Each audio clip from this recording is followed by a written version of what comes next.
Boa tarde a todos. Estaremos dando agora continuidade ao nosso evento da Jornada de Direito da UFES. E agora teremos uma mesa que tem como tema justamente o contexto da universidade.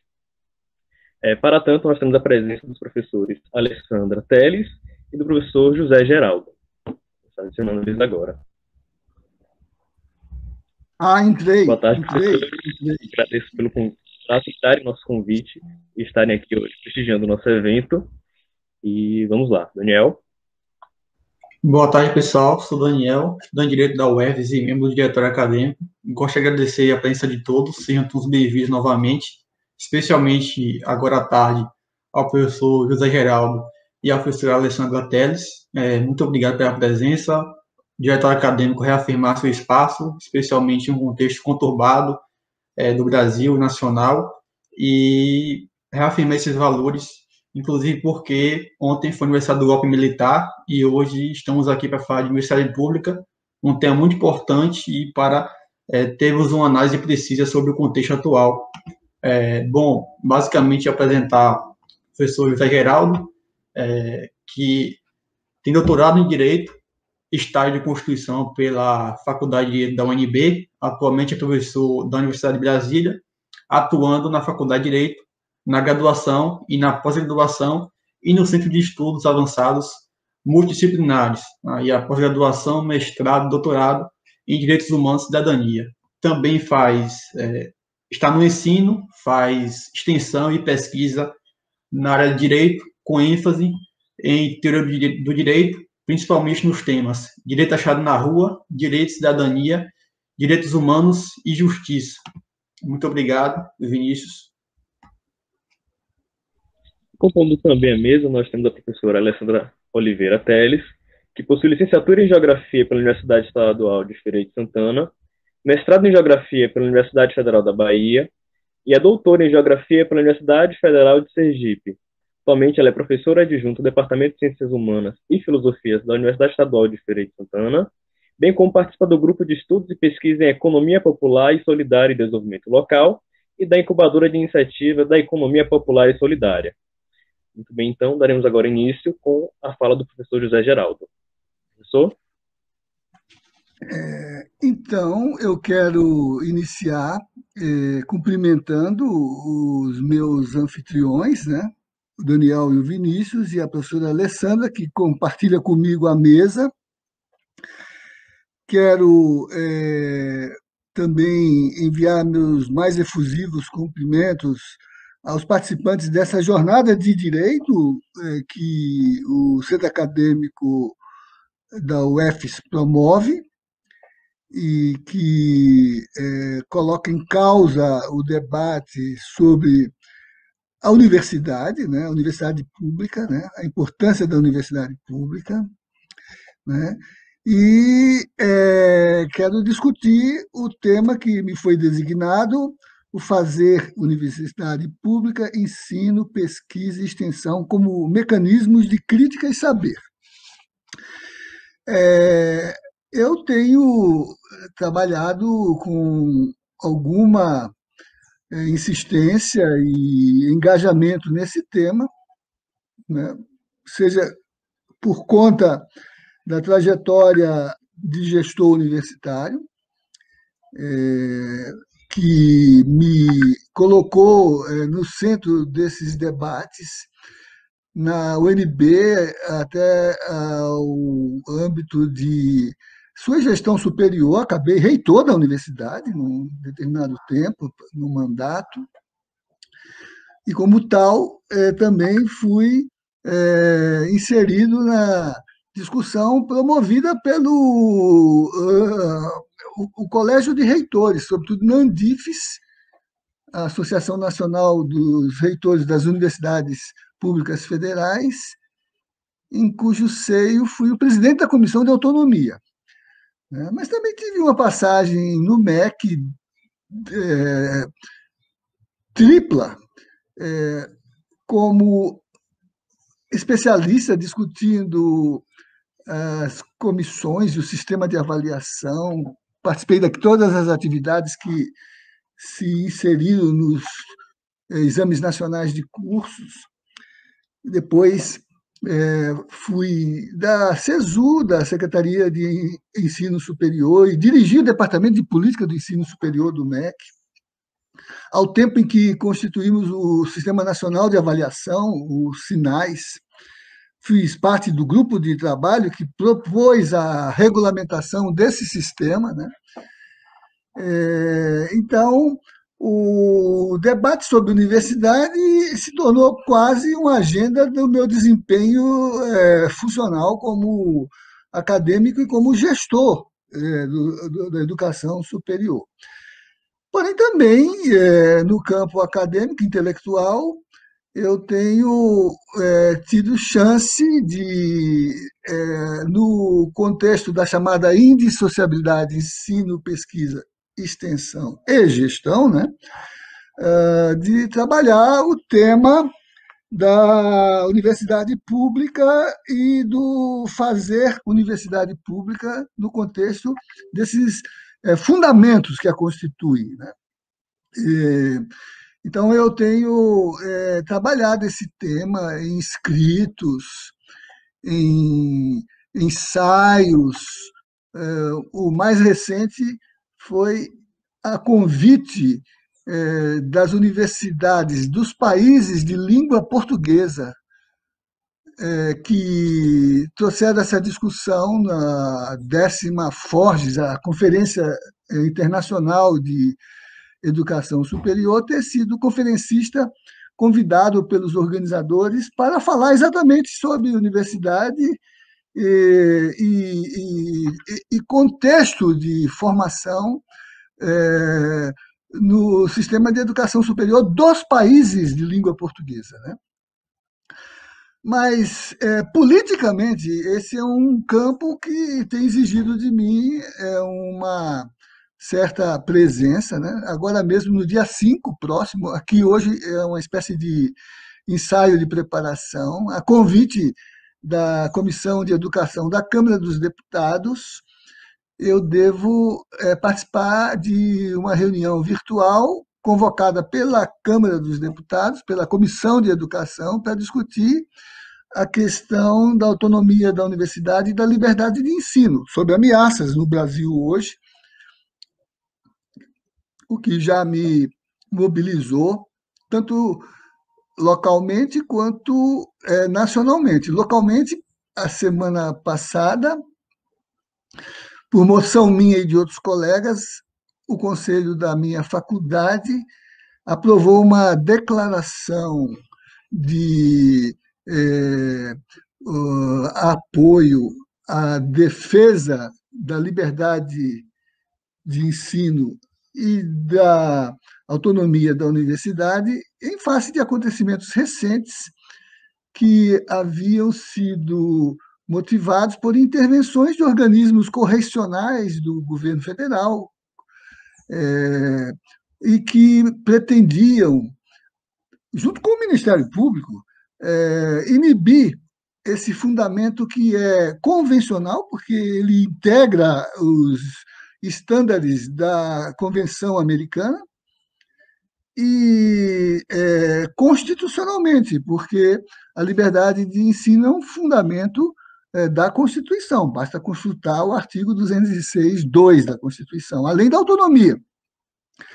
Infelizmente, a minha faculdade aprovou, por unanimidade, a declaração que repudiava e orientava o contexto dos professores de direito a não respeitarem nenhuma diretriz que implicasse violar esse fundamento, ou se submeter, por exemplo, a termos de ajustes de conduta, ou aceitar passivamente que se produzisse a censura a esse princípio, interditando a fala.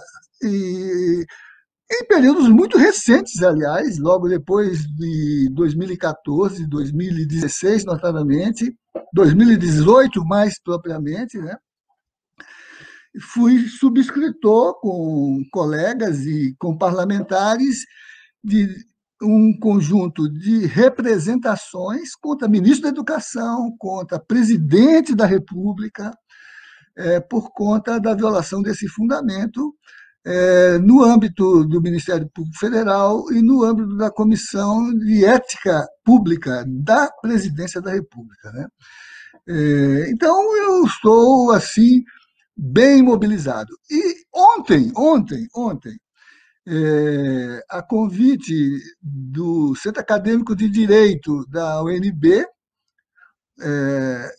que tem o nome de Ieda Santos Delgado, uma das vítimas da ditadura, junto com Onestino Guimarães, da Geologia, e Paulo Celestino, como Ieda, também estudantes de Direito. Seus corpos até hoje não foram entregues às famílias, integram o rol dos desaparecidos, que a gente sabe são vítimas do assassinato político do período da ditadura civil-militar 64-85. Né? Então, ontem tínhamos uma live e eu fui convidado com a deputada estadual Luciana Genro e representantes do CADIR da UNB e do 11 de agosto da USP para discutir a miséria e o vírus no contexto de um conjunto de petições de impeachment do presidente da República por crime de responsabilidade, foco na questão das políticas de enfrentamento à pandemia, né, que desbordam o lesa humanidade, mas também a violação de preceitos fundamentais da Constituição, como a liberdade de ensino. Né? Então, os estudantes de direito estavam liderando esse conjunto de petições de impeachment que deve se somar aos 74 impeachments já depositados, alguns dos quais eu também assinei como peticionário em algum momento nos últimos meses. Né? Então, vamos dizer assim, eu chego com todo o gás para discutir esse tema, que, como eu disse, se apoia numa boa bibliografia, e considerando os requisitos da minha pesquisa específica, está enunciado nesse voluminho da coleção Direito Vivo, O Direito Achado na Rua, Concepção e Prática, que organizei com meus alunos de pós-graduação, né? Não integra aquela série de introdução crítica ao direito que forma a coleção Direito Achado na Rua, que agora vai lançar o 10º volume sobre o direito como liberdade, depois do Seminário Internacional, em que alguns de vocês estiveram presentes, aí de Feira de Santana, e que, por exemplo, tinha entre os grandes expositores e organizadores a professora Adriana Lima, a quem saúdo, está presente. Há pouco me ligava para ver se eu entrava ou não na live, né? Mas nesse livro há um capítulo específico sobre o direito achado na rua, experiências críticas para a pesquisa, a extensão e o ensino em direito e em direitos humanos. Então, eu queria aqui, nesse nosso encontro, eu não perguntei a vocês o tempo que eu tenho, quando faltar 10 minutos para o meu tempo se esgotar, vocês me avisem para eu começar a fazer a aproximação, começar o princípio de aterramento, começar a descer do meu voo de cruzeiro, né? Mas, em suma, o que eu quero dizer é que há um acumulado teórico e político a partir do qual eu gostaria de conversar com vocês. Né? Então, de saída, eu quero dizer que eu queria articular minha exposição em 2 fundamentos que se articulam, um teórico e outro político. Né? O fundamento teórico tem a ver, no caso da constituição do conceito de universidade, né, a articulação no tempo e no espaço de uma mediação importante para realizar a nossa compreensão, representação e orientação para o agir no mundo. Né? Um sistema, por exemplo, que permitiu diferentes modelagens no Ocidente durante mais de 1000 anos, porque no Oriente ainda há outras perspectivas. Né? Basta ver Alexandria.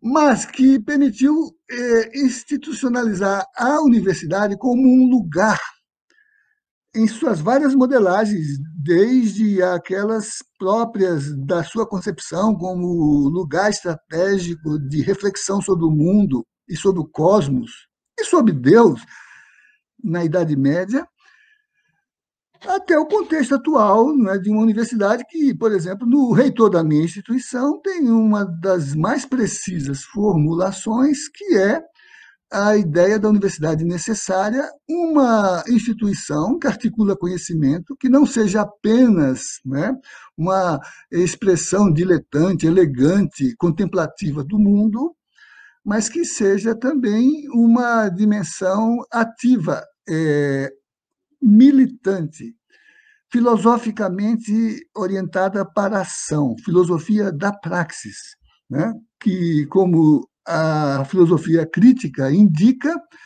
seja aquela que contribua na urgência de agir para transformar o mundo.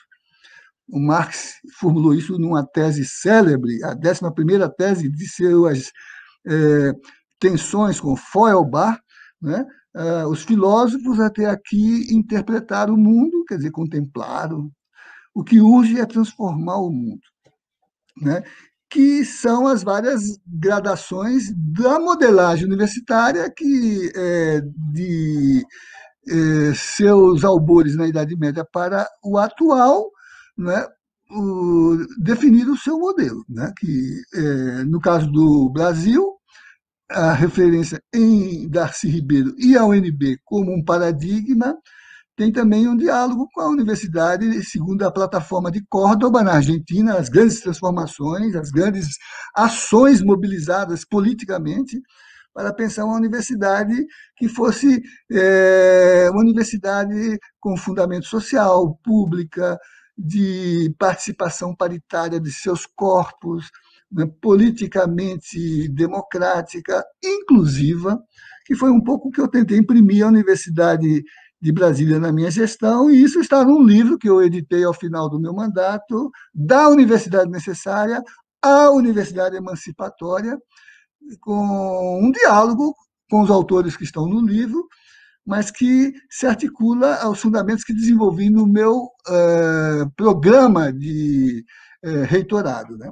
Então, eu queria fixar, passando ao largo de todas as transformações que tivemos nas concepções de universidade, para essa visão atual, que em Darcy, como universidade necessária, com os desdobramentos que eu sugiro para que o necessário se torne também um elemento de emancipação, pensar a universidade não como um lugar de usufruto elegante do saber pelos seus membros, mas que o seu saber seja colocado a serviço e no interesse das necessidades, da satisfação, da resolução dos problemas da sociedade, do povo, em última análise, né? E aí que entra, por exemplo, essa dimensão da indissociabilidade entre ensino, pesquisa e extensão. O conhecimento não é autônomo no sentido de que ele é próprio de uma casta, mas ele é um diálogo no real, em que todas as formas de saber possam se colocar num ambiente de trocas, de intercomunicação. A racionalidade, diz Boaventura de Sousa Santos, que estuda muito esse tema, não reside porque há um modo de conhecer, a ciência, por exemplo, mas porque em determinados espaços se permite a integração de todos os modos de conhecer. Então, os vários saberes, não só o saber tradicional da pré-modernidade, em que a racionalidade não é científica ainda, porque a ciência não se estabeleceu, ela tem outros fundamentos, inclusive fundamentos que procedem de outras bases racionais. Se qualquer um de vocês, alguém pergunte num exame de ordem ou num concurso o que é o direito, vocês vão dizer que é a ciência das normas. A ciência que permite o conhecimento dos sistemas normativos, né? Se perguntasse a qualquer estudante na pré-modernidade, portanto, antes do século XV, por aí, o que é o direito, o estudante diria com muita tranquilidade que é a arte do justo e do bom.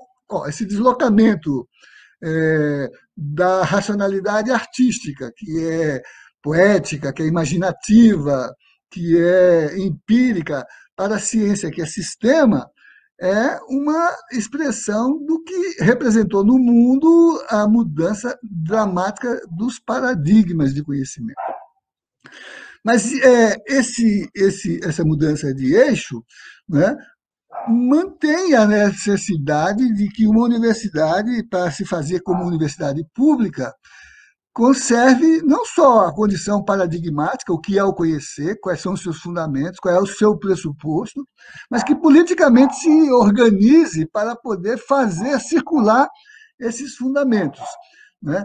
Que significa, por exemplo, entender que o conhecimento não é apenas o conhecimento acadêmico, mas é a troca de saberes, Boaventura chama de ecologia de saberes, né, que implique colocar em âmbito bem orientado aquilo que se produz dentro da universidade com o que se produz fora da universidade e que leva ao que hoje nós traduzimos como conceito de universidade pública, que é aquela que cumpre um valor social que não é privatizável, que não é incorporável por nenhum segmento, nenhuma corporação, que é o que está na nossa Constituição, a universidade como um bem público fora do mercado e que se realize como direito de todos a um conhecimento que torne a sua vida decente, a sua vida digna, a sua vida apta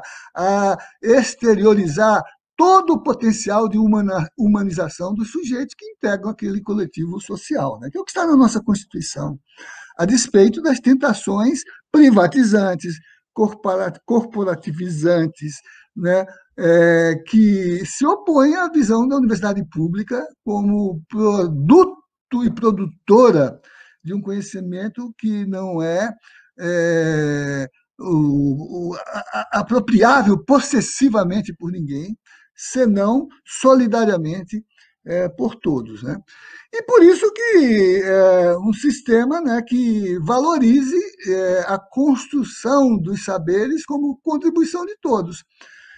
Nessa semana que passou, no meu espaço de direitos humanos e cidadania, eu fui autor de um memorial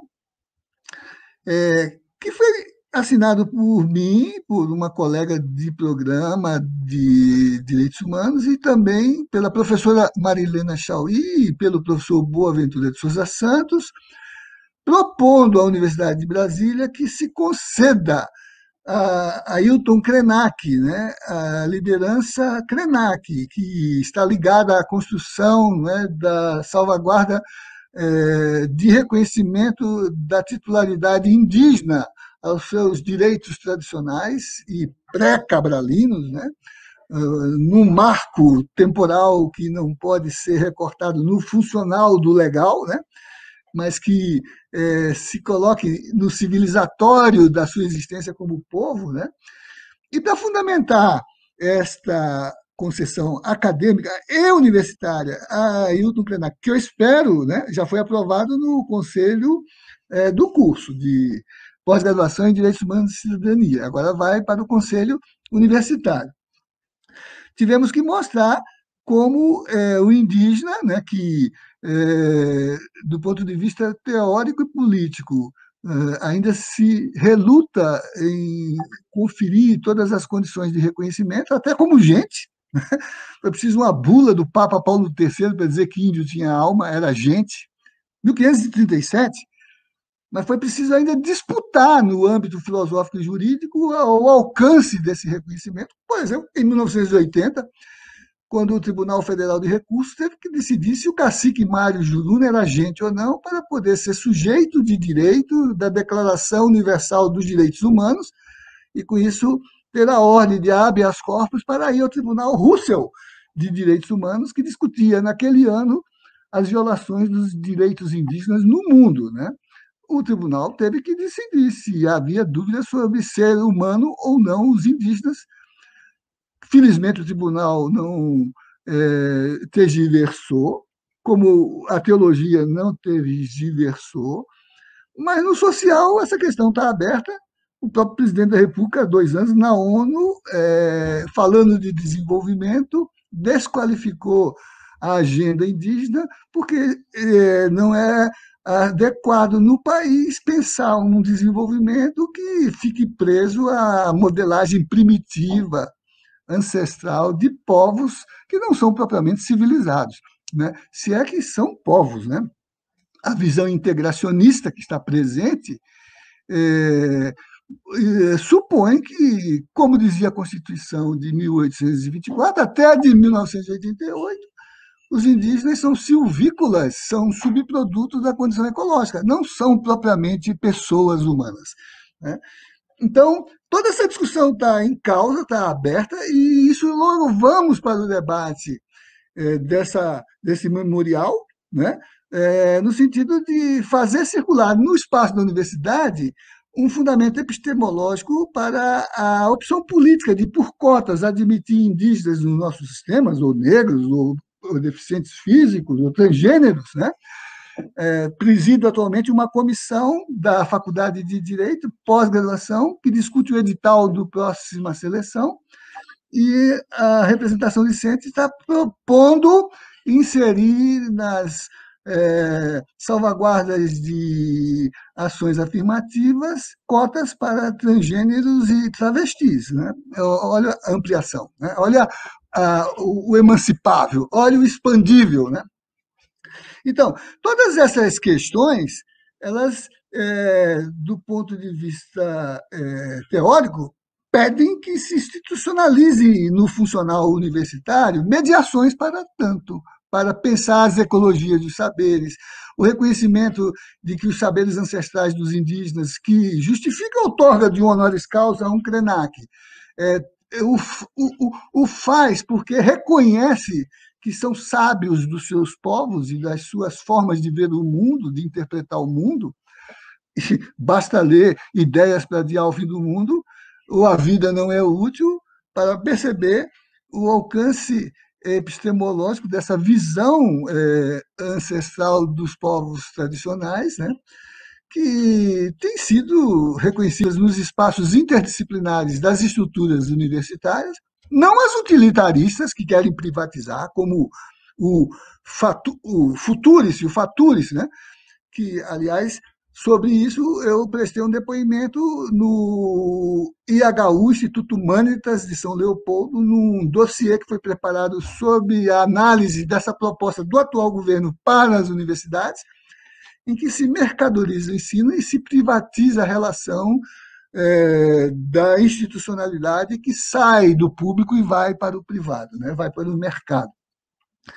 Então, eu queria dizer que as mediações funcionais para isso, e eu sustento isso nesse texto que mencionei há pouco, foram muito esclarecidas, realizadas, institucionalizadas pela dinâmica da indissociabilidade entre ensino, pesquisa e extensão, né? Eu, por exemplo, fui apresentado como um extensionista, né? Então, o projeto Direito Achado na Rua é um projeto de extensão.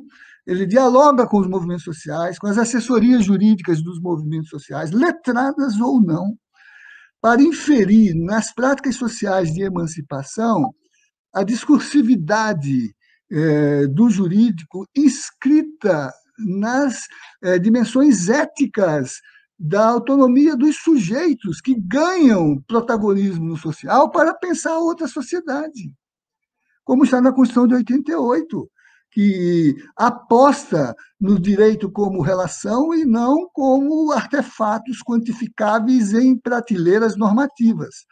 Como alguém me dizia num debate recente, nesse sentido, se não colocamos essa tensão, o resultado é que quanto mais normas existam na sociedade, menos direitos se realizam, porque as normas e os direitos não são coincidentes, e os direitos ultrapassam as normas, porque as normas cristalizam condições conjunturais, como agora, por exemplo, se queria cristalizar este monstro histórico que foi o golpe de 64, que se queria reeditar em 2021, na forma brutal que 64 instalou, porque eu, como sustentei no debate, no golpe nós já estamos desde 2014, né? Mas dentro dele ainda resistindo à salvaguarda dos fundamentos que o social inscreveu como projeto de sociedade nos institutos que a Constituição relacionou, entre eles a saúde e a educação, graças à construção, né, dessas agendas pelos movimentos sociais. Por isso que quando eu me vacinei agora contra a Covid, eu celebrei em homenagem à ciência, celebrei em homenagem ao movimento sanitarista, celebrei em homenagem à Constituição de 88, celebrei em homenagem ao SUS e ao Zé Gotinha. Quer dizer, celebrei por quê? Porque reconheço na Constituição o escoadouro da mobilização do social, que é direito achado na rua, e que inscreve na Constituição um conjunto que não se estanca, que não se completa, porque é uma realidade em permanente construção. Como diz a Constituição, os direitos que fazem parte desse elenco, lá do artigo 5º, não exclui outros que derivem da natureza do regime e dos princípios que a Constituição adota. A natureza do regime é a democracia, que é um sistema de invenção permanente de direitos. Isso diz Claude Lefort no seu livro A Invenção Democrática. A democracia é a invenção de direitos. E os princípios? Os princípios são o direito achado, os direitos humanos. Por quê? Porque a Constituição, vamos dizer, epistemológica dos direitos humanos, é a tradução de um processo histórico de um contínuo humanizar-se. O filósofo Hegel dizia que nós não nascemos pessoas humanas. O biológico não nos define. O humano é uma experiência na história, é um contínuo, é um emancipar-se permanentemente, assim do escravo que, alienado do humano, reivindica o reconhecimento da sua titularidade subjetiva como sujeito de direito, pessoa, assim como as mulheres, assim como os indígenas, assim como as crianças, assim como os pobres, os excluídos, né? Aqueles que a indiferença retira e descarta da experiência histórica. Então, como é que a gente funcionaliza isso? No diálogo, e a extensão é esse diálogo. É a constituição do campo, é a inserção na agenda de debate dessas subjetividades que fazem interlocução, que pensam o mundo, que conformam, né, um acordo de continuidade da realidade do mundo, trocando seus pressupostos, seus pontos de vista, né, e orientando o modo de incluir na sua percepção aquilo que é ausência, porque não é percebido por conta das condições de tradução do próprio conhecimento, ou que são ocultadas, que não são ausências reais, são ausências produzidas pelas ideologias, né? E que, com isso, nos habilita, por exemplo, a fazer a pesquisa, como a necessidade, sobretudo no campo de direito, de extrair dos discursos teóricos e técnicos que nós elaboramos sobre os ordenamentos as pré-compreensões, as concepções de mundo, as nossas crenças, que consciente ou inconscientemente, desde a língua, desde a semântica, até as condições de reconhecimento propriamente dito, nós inserimos nesses discursos, o que nos obriga, como pesquisadores, a desentranhar desse processo, fazendo mais ou menos a diretriz que Schopenhauer sugeriu de que o importante não é descobrir coisas novas, mas olhar de forma diferente para o que temos diante dos olhos e não enxergamos. E não enxergamos não é porque somos cegos, é porque nós somos orientados a não discernir. E por isso que o Boaventura se refere à exigência de uma sociologia das ausências, ver o que é produzido como não existente, para inserir uma sociologia das emergências. A pesquisa como condição para fazer exteriorizar-se essas novas realidades, essas novas formas de realização, que são mediadas pelas categorias dos direitos, da política e dos direitos humanos. Bom, o meu tempo esgotou, né, segundo o aviso que acabei de receber. Paro aqui. São indicações para o debate, né, são fruto da reflexão e do agir político que permitiu lidar com esses temas de modo tanto teórico quanto político, no sentido estrito, né? E que eu gostaria de trazer para o debate com vocês nessa jornada que hoje aqui tem mais um capítulo escrito por vocês. Muito obrigado. E acho que fiquei dentro do tempo. Eu estou vendo o chat aqui, a professora preocupada, mas eu não entrei no tempo dela, não.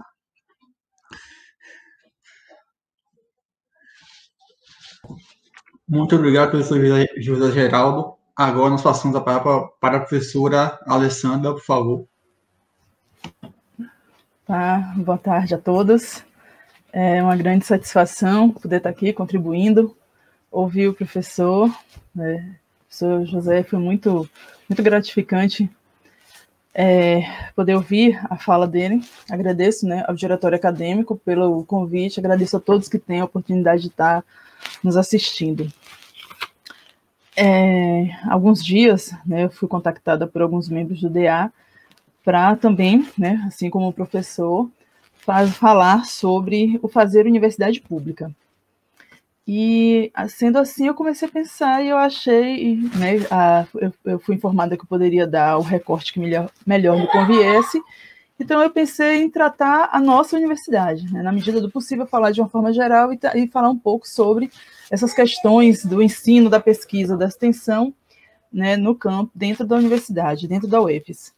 Então, eu fui mesmo lá no início pensar, poxa, por onde começar? Então, eu comecei pensando mesmo na questão, né, da gente definir universidade. Então, se a gente for procurar a definição de universidade, a gente escuta às vezes algumas pessoas falarem, eu já ouvi algumas pessoas falarem, eu faço faculdade, né, e aí não troca um pouco essa questão do que é faculdade, do que é universidade. Nós estamos na universidade, né, que é, no caso aqui no nosso caso da UFES, a gente está tratando, né, de uma instituição de ensino superior, né, que ela é multi ou pluridisciplinar e que vai promover a formação de profissionais numa visão mais específica. Alguns pensadores, né, que vão discutir a universidade, né, e aí eu fui me lembrar que quando eu entrei na UFES, o professor Eloy ainda estava atuando, professor Eloy Barreto, professor emérito Eloy Barreto, ele vai destacar que a universidade ela tem como base o ensino, a pesquisa e a extensão, como princípio orientador da qualidade da produção acadêmica.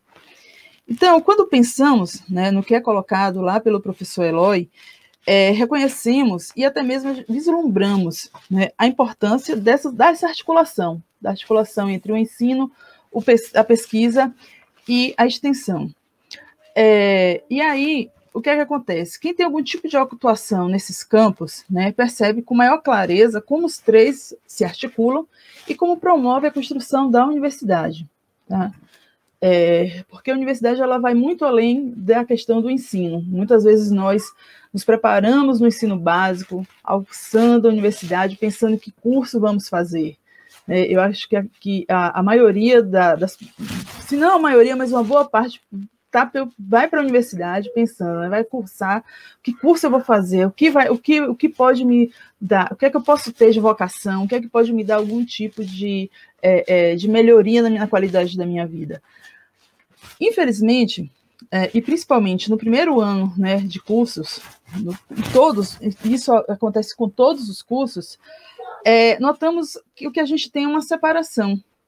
Então, a gente não tem no início uma visão, isso, pelo que eu vejo da minha experiência, tanto dentro da geografia como na incubadora, onde a gente tem, na incubadora popular, como foi falado na minha apresentação, a gente tem uma gama de alunos de diversos cursos, a gente percebe que os alunos, quando eles chegam no primeiro ano, eles têm no primeiro ano de curso, uma visão muito voltada apenas para o ensino. Essa questão é como se fosse uma grande cortina de fumaça, a questão da pesquisa e da extensão. Então, com o tempo, é que muitos vão descobrindo que é possível a gente estar atuando e trabalhando, né, tanto na pesquisa como na extensão, né? E aí o ensino, ele ganha destaque, como eu disse, né, como se ele fosse o principal e o único objetivo da universidade, se voltar para a formação profissional. Mas aí a gente precisa esclarecer algumas coisas. Se a gente não pensa, né, na universidade enquanto esse tripé, né, ensino, pesquisa e extensão, e a gente pensa apenas ensino e extensão, por exemplo, o que vai acontecer? A gente tem uma formação que pensa os problemas da sociedade, mas não produz o conhecimento científico, né, que vem com a investigação que é feita pela pesquisa. Por sua vez, se a gente pensa na dualidade ensino e pesquisa, a gente ganha no conhecimento científico, tecnologia, por exemplo, mas a gente corre o risco de perder um entendimento ético, político, social, né, quando se pensa na sociedade, como o professor José acaba de nos mostrar na sua palestra, na sua fala. Quando a gente faz a articulação entre extensão e pesquisa, a gente perde a dimensão formativa da universidade, se a gente não leva em consideração o ensino. Porém, o que a gente vê nesse cotidiano é que a gente tem uma luta diária e contínua para que esses três pilares, e aí aquelas pessoas que conseguem, que têm a oportunidade de caminhar, de perpassar por esses três pilares, essas três bases da universidade, a gente consegue ver que é uma luta, né, contínua, para que eles estejam juntos. E aí a gente possa ter a produção do saber, a questão da pesquisa, a produção da produção científica e o alcance da comunidade fora dos muros universitários. Quando o pessoal do DM falou sobre esse evento, eu fui pensar, poxa, eu vivo a universidade, mas eu não paro para pensar. Então, acho que agora é uma provocação para que eu faça isso, para que eu venha pensar, né, na universidade. Aí eu fui fazer algumas pesquisas. E aí eu achei uma pesquisadora, Maria das Graças Silva, e ela publicou um artigo num evento de uma reunião anual da Associação Nacional de Pós-Graduação e Pesquisa em Educação, onde ela trata que as relações entre ensino, pesquisa e extensão, elas decorrem dos conflitos em torno dessa definição dessa identidade e do papel da universidade ao longo da história. Afinal de contas, a universidade, quando comparada com outros lugares do mundo, a universidade brasileira ela é recente. Então, isso vai nos mostrar que ainda temos muito o que fazer, muito o que aprender. Caminhamos bastante, erramos, acertamos, acredito até que acertamos mais do que erramos, mas ainda temos muito o que aprender e o que fazer dentro das universidades brasileiras. Continuando essa minha investigação, eu encontrei uma outra pessoa, uma outra estudiosa, que também nesse evento, a Ivete Magnani, que indica que nesses anos de ensino superior, que a gente já tem quase 200 anos do ensino superior no Brasil, pouco a pouco, a legislação educacional ela registrou o esforço, né, por transformar esse modelo de transmissão de conhecimento num modelo de transmissão, de produção e transmissão do saber científico, né, aliando pesquisa e ensino, como decorrência de pressões de democratização. Então, foi muita pressão para que isso acontecesse. E, mais recentemente, a gente vê que a extensão ela surge como esse terceiro elemento, essa terceira base, né, que eu citei agora na minha fala. Em resposta, né, às diversas pressões que são sofridas por setores e demandas sociais. Então, é nosso papel, eu já ouvi isso em algumas atividades de extensão, a gente deve atuar. O que é que a universidade está fazendo? A universidade está fechada nos muros, então vamos nos mostrar. E aí a gente tem feito isso, levando diversas ações que podem ser elencadas quando a gente pensa na Feira do Livro, na Feira do Semiárido, que principalmente quando a Feira do Livro ela sai, que eu acho que é um dos melhores exemplos extensionistas, quando ela acontece no centro da cidade, né, que as pessoas podem ver que o que é produzido de uma forma geral dentro da universidade, eu acho que isso é um grande exemplo de que a gente está atuando, e atuando de várias formas. Então, sendo assim, ensino, pesquisa e extensão aparecem, né, unidos pelo esse princípio constitucional da sua indissociabilidade. E aí eu comecei a pensar na UFES, né, como eu disse, a minha fala vai se voltar, mas aí eu fui pensar, a própria história da UFES, ela está marcada pela sua criação ainda nos idos de 1968, como faculdade de educação. Hoje a gente vê, né, a gente com essas atividades remotas não está presentes, mas eu acredito que a maioria das pessoas sabe onde fica o CUCA, né, o Centro Universitário de Cultura e Arte, ali na Praça da Matriz, e foi ali que tudo começou. Toda a nossa história, né, toda a nossa história acadêmica de ensino superior, ela começa ali. Em 76, a UFES, ela é criada, ela vai para o Novo Horizonte, né, onde ela funciona hoje, e aí a gente vai ter alguns cursos, letras, ciências, estudos sociais, enfermagem, engenharia civil, administração, economia, contábeis. E o direito ele vai vir em 97, né, depois de vários processos, a gente vai ter a implantação do curso de direito. E aí eu fiquei pensando, qual é essa trajetória da UFES? Ela realmente cumpre esse papel. Então, ela vem trilhando esse papel. Inicialmente, o ensino. Então, esses cursos dessa faculdade, nessa primeira faculdade, lá no CUCA, ela vem cumprindo seu papel de formação de mão de obra para profissionalizante, né, principalmente para o magistério, formação de professores, né, para os cursos de letras, de matemática, de ciências. E a proporção que ela vai se consolidando, tanto no tempo quanto no espaço, a gente começa a ter o desenvolvimento da pesquisa. Então, a pesquisa dentro da universidade, ela começa a se desenvolver, principalmente, salvo engano, os cursos de biologia, pessoal da enfermagem, pessoal da odontologia, vão ser os primeiros a darem os primeiros passos, ao mesmo tempo que a universidade vai investindo na sua formação do seu corpo docente. Então, qual a importância disso? A proporção que a gente tem a formação de um corpo docente, né, que a gente tem um corpo docente qualificado, como consequência, a quantidade de pesquisa, ela começa a se desenvolver, a pesquisa e a pós-graduação. Então, no momento que você desenvolve, que a gente tem o desenvolvimento dessa pesquisa e dessa pós-graduação, as coisas é como se a gente fosse subindo degraus.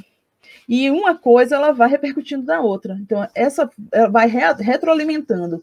Então, essa pesquisa, essa pós-graduação que vai se desenvolvendo no espaço, dentro do espaço da UFES, ela vai promovendo a formação de novos profissionais, a gente vai dando resultados na sociedade, e aí, com o tempo, as pessoas vão tendo espaço para se dedicar a devolver para a sociedade aquilo que foi feito. Então, as ações extensionistas, elas vão aparecendo. Então, hoje a gente percebe, né, que muitos desse corpo docente e desses estudantes, né, porque como consequência a gente não está sozinho, então no momento que se desenvolve, que se cria essas atividades, a gente vai começar a desenvolver vamos começar a desenvolver projetos, vão ser chamados bolsistas. Esses bolsistas também vão trabalhar nesses projetos, vão ver a universidade com outro olhar, e a partir daí a gente vai ter, né, como consequência, uma melhor capacitação. A gente pode ver também que o próprio Estatuto da Universidade, né, eu fui pesquisar isso também, ele vai estar como pilar, como base, né, como objetivo, essa questão. E ele está lá no seu artigo 6, no item 4, escrito para a gente que um dos propósitos, né, um dos objetivos é a promoção do desenvolvimento das ciências, das letras, da arte e da tecnologia pelo ensino, pesquisa e extensão. Então, no momento que a gente tem essas ações desenvolvidas, a gente tem a ação dessa articulação, né? E isso vai promover, tanto entre nós que estamos lá, hoje estou lá como professora, já estive como aluna, ou melhor, entre todos, né? Enveredar pela construção do conhecimento. Nesse grupo de pesquisa, nesse programa de extensão que eu trabalho, a gente visita comunidades. E a gente percebe que a atuação, a presença da universidade, discutindo, ouvindo essas comunidades, trazendo elas para dentro dos muros aqui da UFES, ela vai promover eu posso dizer, né, vai promover um grande rebuliço. A gente tem um caso muito emblemático que como programa, a gente trabalha com as cantinas, né, da universidade, e elas são espaços político-pedagógicos. E dentro desses espaços, o que a gente faz, a gente visita comunidades próximas da gente, onde a gente tem pessoas que atuam com atividades principalmente voltadas para alimentos, e essas comunidades, elas, né, há um processo de conversa, de rodas de conversa, de debates, de explicação do que funciona, de como é a universidade, quem são as pessoas que estão ali, que ali é um espaço, inclusive, onde se permite, né, a comercialização de alimentos, e depois de alguns critérios de avaliação, esses grupos, eles vêm, alguns grupos, né, nós temos o espaço do espaço de trabalho, de atividade extensionista em 2 cantinas, e aí são selecionados a cada 2 anos grupos para esses espaços. E o mais surpreendente para a gente é que nesses espaços, quando essas pessoas começam a vir, a gente percebe uma mudança na comunidade. Isso é muito visível, né, quando a gente começa a perceber que as pessoas começam a perceber que aquele lugar também é seu lugar.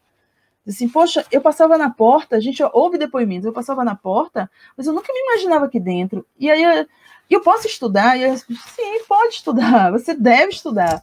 Isso é um incentivo de melhoria na comunidade, as pessoas interessadas em estudar, interessadas em comercializar sua produção, interessadas em conhecer como é esse funcionamento. Então, a gente consegue perceber que a visão de mundo dessas pessoas se transforma. E aí a gente consegue ver que, mesmo ainda no efeito formiguinha, a gente consegue atuar fazendo o nosso papel, que é o papel do ensino, da pesquisa e da extensão.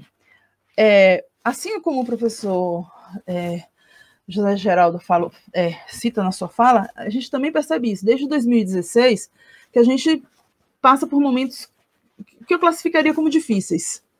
Tá? Momentos muito complicados para todos. E mesmo a gente sendo uma universidade estadual, a gente sente as consequências desse desmantelamento das políticas como um todo e das políticas educacionais.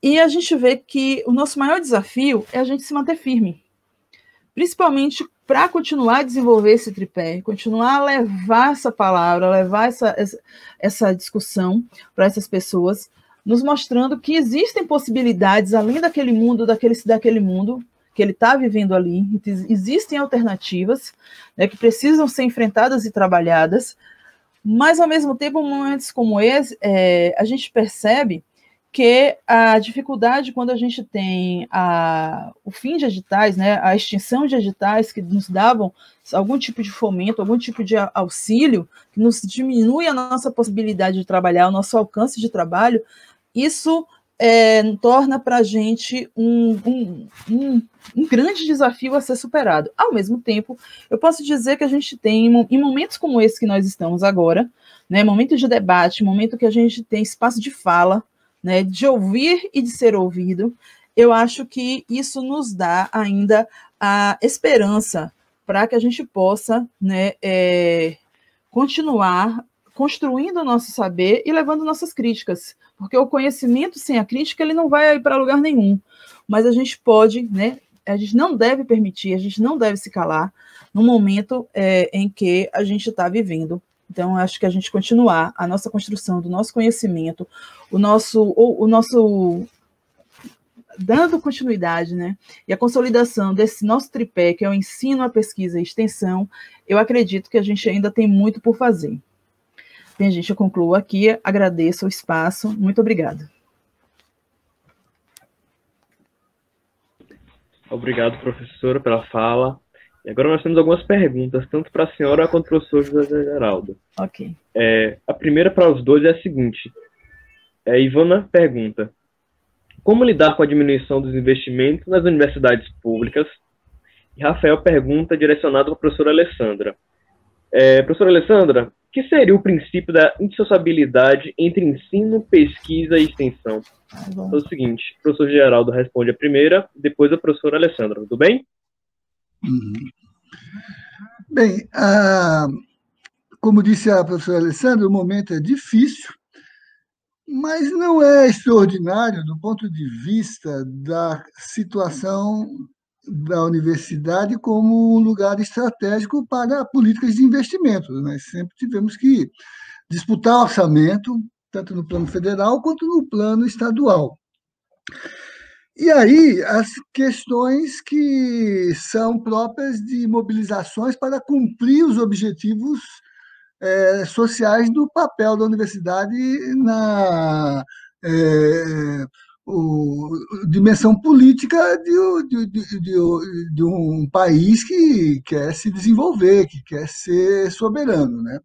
Então, há um plano orgânico, que é institucional, por isso que a gente escolhe plataformas de reitores, a gente discute programas, estabelece objetivos e prioridades, e há aqueles processos que são ligados ao que forma o contexto das atividades universitárias, os corpos, né, os servidores, os professores, os estudantes, com suas organizações, que têm também agenda política e que têm compromissos institucionais para defender o ensino público, a universidade pública, verbas para pesquisa, né? E aí é construir as agendas de luta, como disse a professora, o sistema tem que ser fomentado, tem que ser financiado, tem o orçamento, mas também tem as gestões que permitem, sem cair no grau mercadológico de privatizar interesses, construir mediações para as formas de sustentação dos nossos projetos de ensino, pesquisa e extensão. Por exemplo, buscar os espaços de sustentabilidade, onde tem buscar as fundações de apoio à pesquisa, estimular, né, as entidades a construir programas editalícios para atuar no sentido da... por exemplo, eu trabalho com extensão há anos, né? Eu tenho tanto financiamento interno, os editais internos de publicação, de bolsas de iniciação científica, de bolsas de extensão, como eu tenho de monitoria.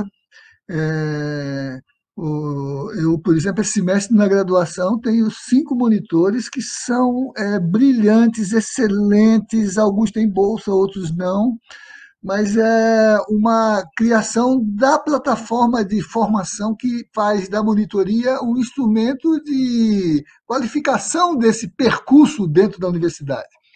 Publicamos juntos, acabamos de ganhar, por exemplo, um prêmio da Fundação Getúlio Vargas, apresentando a nossa atividade como explicitação de uma metodologia ativa de educação em direito. Está lá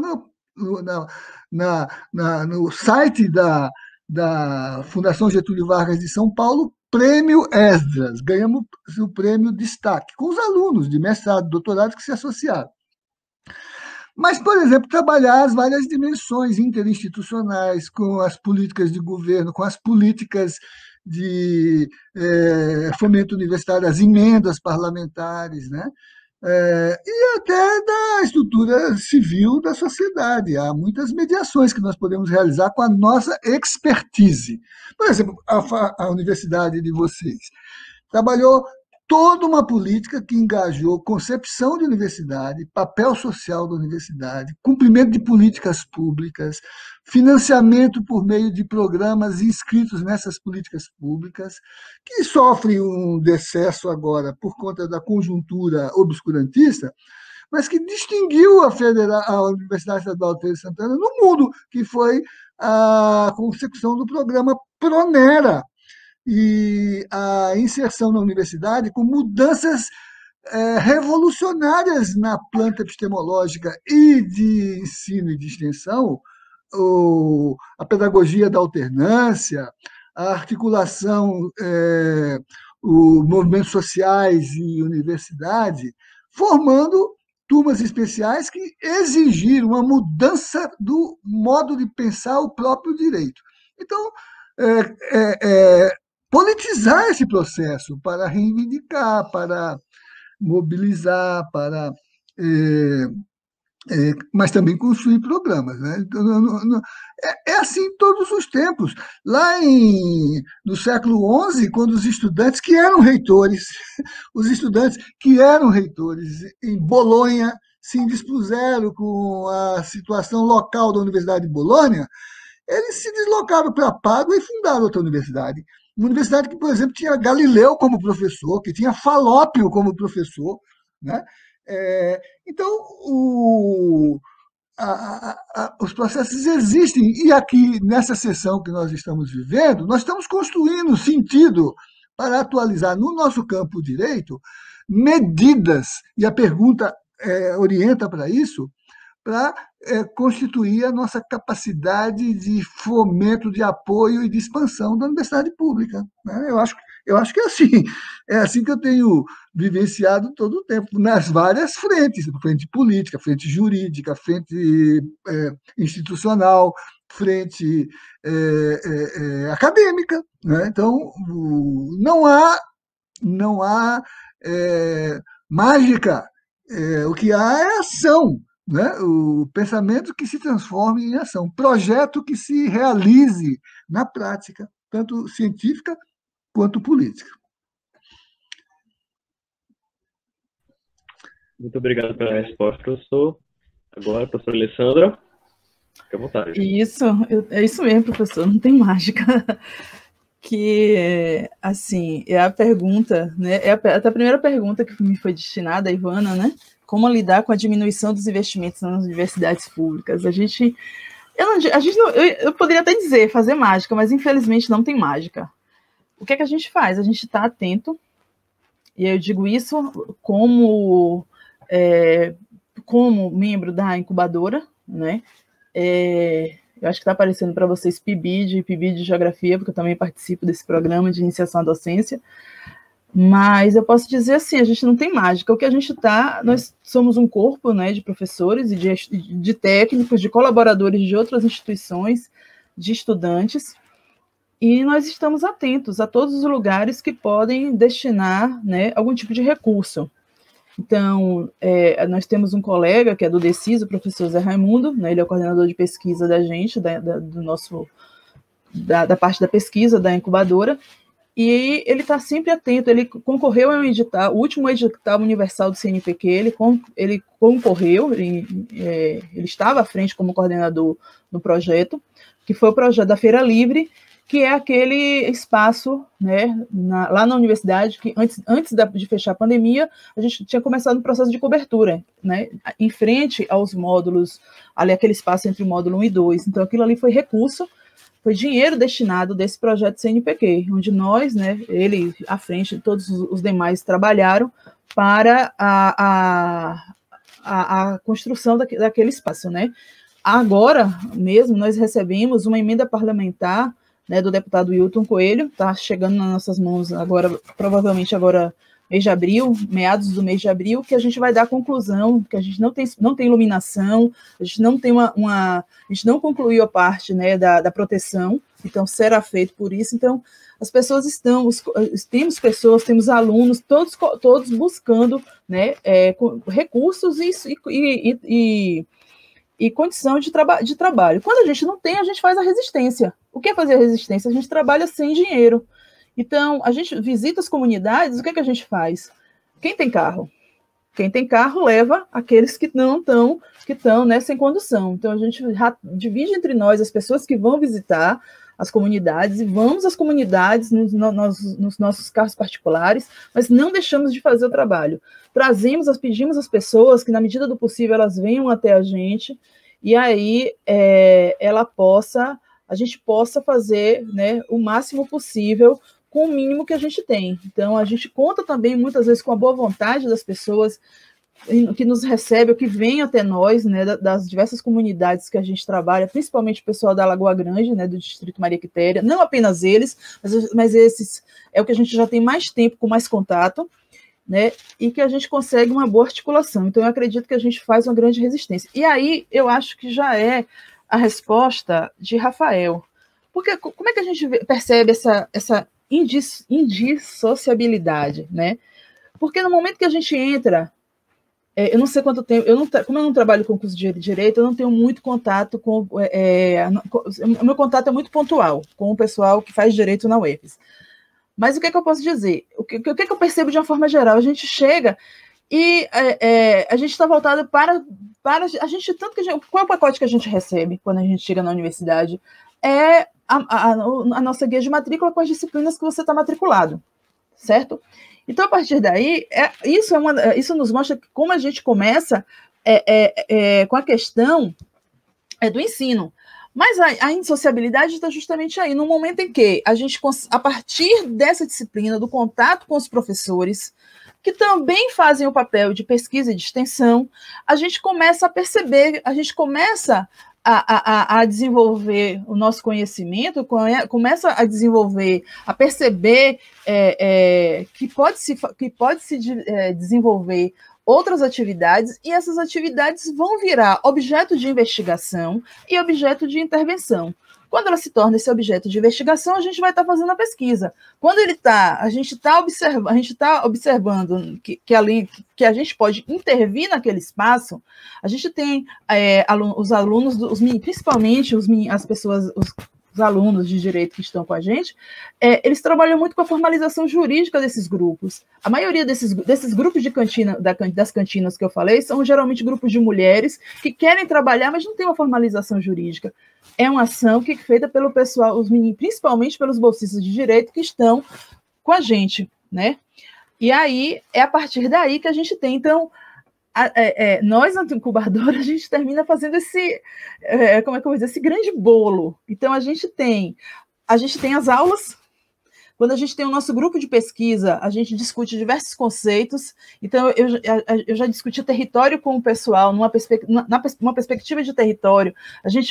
Quando a gente fala de formulação jurídica, quando a gente fala de boas práticas, né, na manipulação de alimentos, porque não pode manipular o alimento de qualquer maneira, você não pode entregar ao consumidor um alimento que não esteja devidamente higienizado, você não pode ter um espaço que não esteja devidamente higienizado. Então, a gente está trocando, e quando a gente está vendo isso, você está conversando, a gente está fazendo uma grande troca. Aí a gente tem, né, um conhecimento que ele é indissociável. Você está com o ensino, a pesquisa e a extensão acontecendo ao mesmo tempo. Eu não sei se porque para mim já está muito claro, eu não sei se eu estou conseguindo me fazer entender.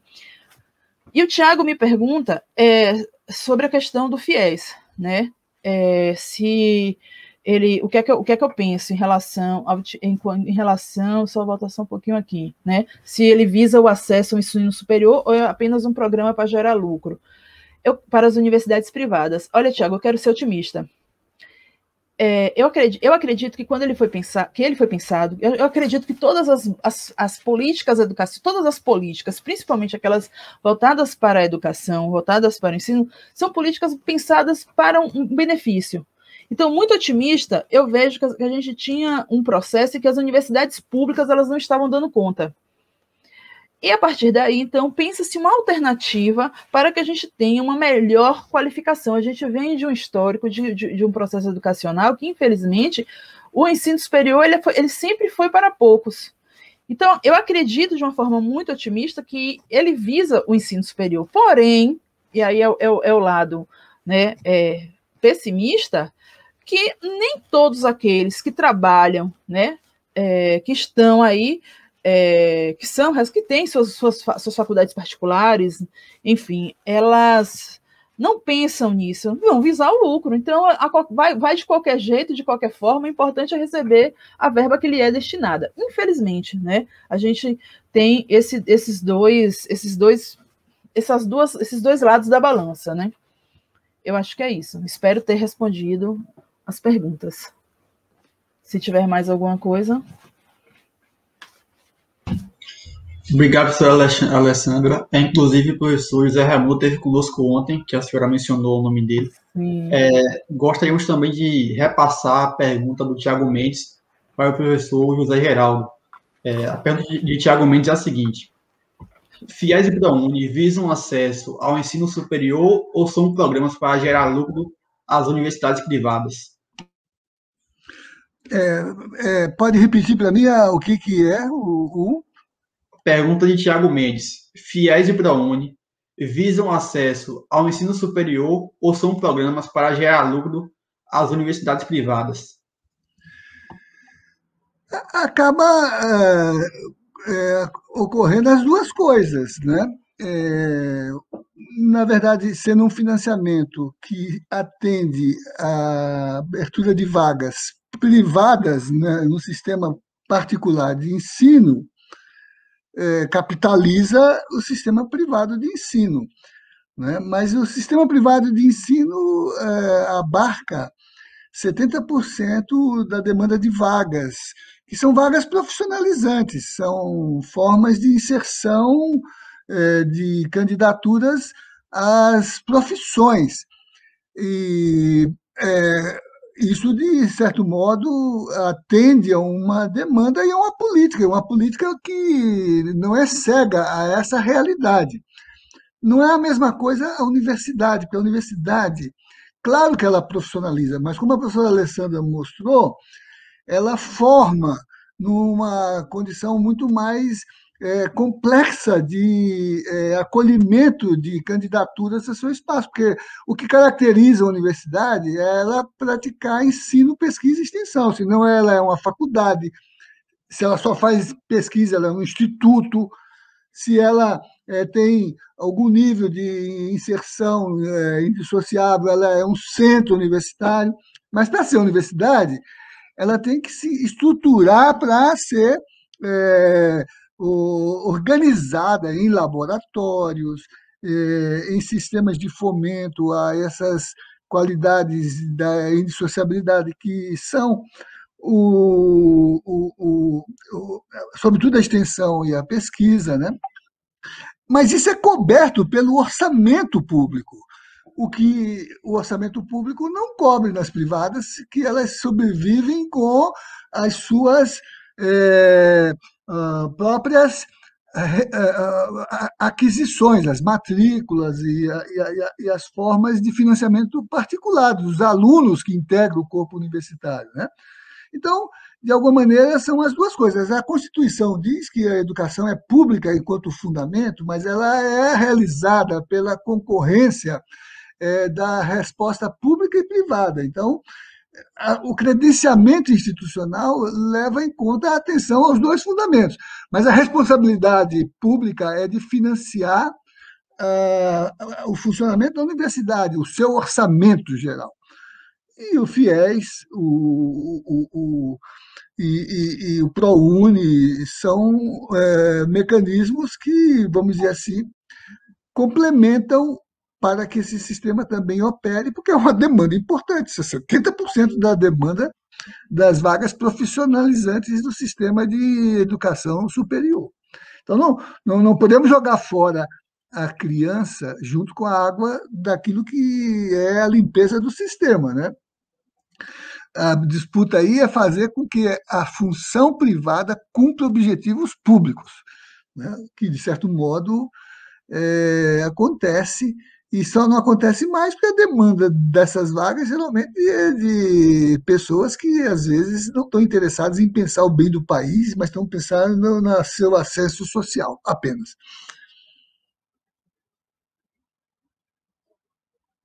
Terminei. Pronto, terminou sim, professor. Como não tem mais perguntas, vamos encaminhar então para as considerações finais de cada, ok? Como o professor José Geraldo acabou de falar, passo a palavra agora para a professora Alessandra e em seguida o senhor. Tudo bem. Gente, eu espero, né, que eu tenha conseguido contemplar o propósito da jornada, que eu tenha contribuído, né, na construção do conhecimento, nas discussões que vocês têm levantado. eu me sinto muito honrada em dividir esse espaço com o professor José Geraldo. Eu acho que foi uma tarde muito proveitosa, que a gente teve uma visão muito boa, né, do conteúdo por ele apresentado. Agradecer a vocês também que estiveram aqui mediando, as pessoas que estão nos vendo agora nesse momento aqui pelo YouTube. Então, eu acho que é uma grande oportunidade que não deve se encerrar, né? A gente ter a oportunidade de fazer a resistência mesmo, quando a gente discute, quando a gente fala, quando a gente abre a discussão em relação ao conhecimento, ao nosso fazer, ao nosso dia a dia, as questões da universidade, a não deixar morrer a nossa história, a nossa trajetória, né, enquanto espaço de ensino, de pesquisa e de extensão. Eu acho que a gente ganha força, né, para dar continuidade aos nossos projetos, né, e à nossa vida acadêmica de uma forma geral. Eu também queria aproveitar a oportunidade de lembrar, né, de informar ou de destacar que a gente está promovendo, mês que vem, entre os dias 24 e 26 de maio, vamos estar promovendo um congresso internacional, né, sobre os estudos de economia popular solidária e desenvolvimento local. Ele aconteceria, né, no campus da UFES, mas por conta da pandemia, a gente vai estar fazendo esse evento também de forma virtual. Então, gostaria de aproveitar a oportunidade de convidar todos os presentes para nos prestigiar com sua presença, né, na oportunidade. Estamos também com trabalhos abertos, inscrições abertas, então pode procurar Terceiro CIEPS, né, no Google, que vai encontrar e vai ser direcionado para a nossa página, tá? Muito obrigado, uma boa noite. Então, eu tive muito prazer em estar nesta reunião. Eu já me sinto parte da UFES, porque são muitas as vezes em que, em diferentes situações, eu me integro aí com a comunidade. Os professores do direito são muito próximos de mim, a sua maioria, né? E vejo que aí, né, se realiza esses fundamentos com muita mobilização da alta reflexividade do conjunto que forma a instituição. Por exemplo, a professora está falando, eu estou vendo que ela é identificada como ligada à geografia. Tem um professor aí que foi me orientando aqui na UNB, um brilhante professor, coordenador de turma Pronera, Clóvis Araújo, que está fazendo o doutorado dele em geografia, né, no diálogo epistemológico, que articula com complexidade os campos de conhecimento, né, e extrai, por exemplo, de categorias, como que a professora mencionou, território, né, elementos designativos para repensar criticamente, a partir das condições de pesquisa e de extensão, os conceitos que vão para as políticas e para as leis, para, por exemplo, pensar a demarcação de terra indígena, de terra quilombola, de valores a preservar nas políticas sociais e nas políticas públicas, que o território não é só um recorte físico da superfície de um determinado espaço, como diria Milton Santos, uma dimensão simbólica da visão que a gente tem da sociedade. No caso indígena, envolve espiritualidade, áreas do sagrado, imemorialidade, né, crenças. Então, esse diálogo é muito fundamental. Há pouco eu recebi a mensagem da professora Adriana Lima, que é professora aí, né, também, e que prêmio CAPES de tese de doutorado, prêmio CAPES de tese de doutorado, professora aí da Faculdade de Direito. A tese de doutorado dela publicada é uma tese da arquitetura. Discute o que significa o direito achado nos becos, ou como os movimentos sociais de moradia e de reivindicação da cidade como um lugar de sociabilidades democraticamente constituído, pode repensar as políticas que estão previstas na Constituição para se realizar enquanto definição de plano urbanístico, plano da cidade, direito de morar, direito fundamental à moradia, né?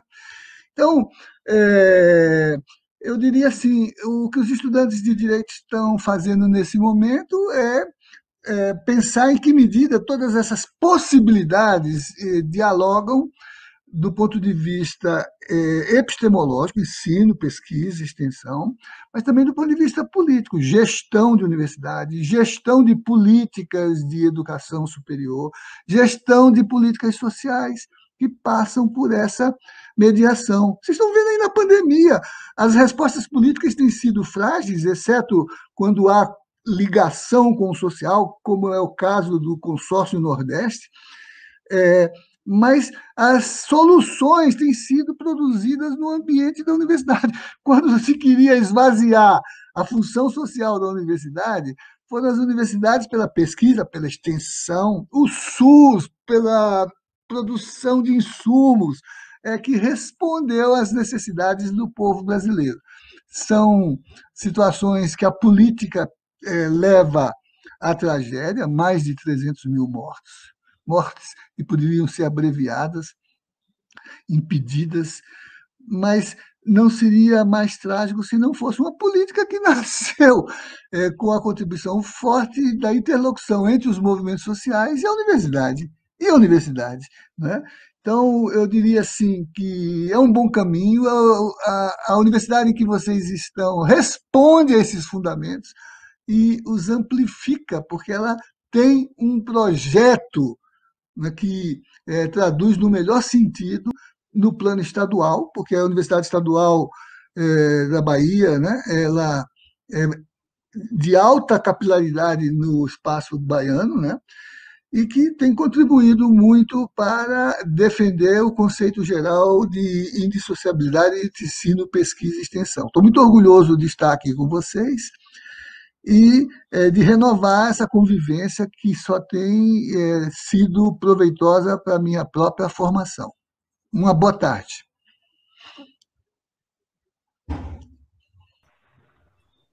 Professor José Geraldo, na verdade, o senhor já é da UFES e, enfim, gostaria de agradecer muito aos dois, professor Alessandro e professor José Geraldo. Temos aqui muitos elogios e agradecimentos nas mensagens. Gostaríamos de agradecer também aos ouvintes que estiveram conosco desde ontem no evento, nessa jornada de direito da UFES, que esse ano não pôde ser presencial, mas estamos aqui reafirmando o espaço do diretor acadêmico para a promoção de análises precisas sobre momentos históricos e, especialmente hoje, em um contexto muito disputado, conturbado na política. Nós estamos aqui falando de universidade pública e que é muito importante para o momento, para o futuro do cenário nacional também. Gostaria, em nome do diretor acadêmico, por isso mesmo, de agradecer ao... Daniel, só um instantinho. Eu fiquei preso no chat privado para ver o tempo, os comandos que vocês estavam dando, e não abri o chat público e não vi essa presença enorme de... Falei do Clóvis, ele está aí acompanhando, falei da Adriana, ela está aí acompanhando. Então, eu queria cumprimentar a todo esse coletivo que atendeu o chamado de vocês e que nos honra, a minha professora Alessandra, nesse encontro de hoje, né? Paulo Torres, olha aí, o professor Paulo Torres representa. Nossa, é muita a presença ativa, militante, que a gente só encontra quando tem uma sociedade que pensa o social sobre o privado, né? Algo que a gente encontra muito fortemente na Estadual de Feira de Santana. É isso, temos aqui muitas mensagens, muitas mesmo, de elogios aos dois. E muito obrigado, pessoal. E a vocês, elogio a vocês. A Adriana está dizendo, fantástica essa iniciativa, a iniciativa de vocês. Ó. Mas aos senhores também, né? Aos palestrantes, pela brilhante análise. É isso, pessoal. Até a próxima. Grande abraço. Muito obrigado pela participação de todos.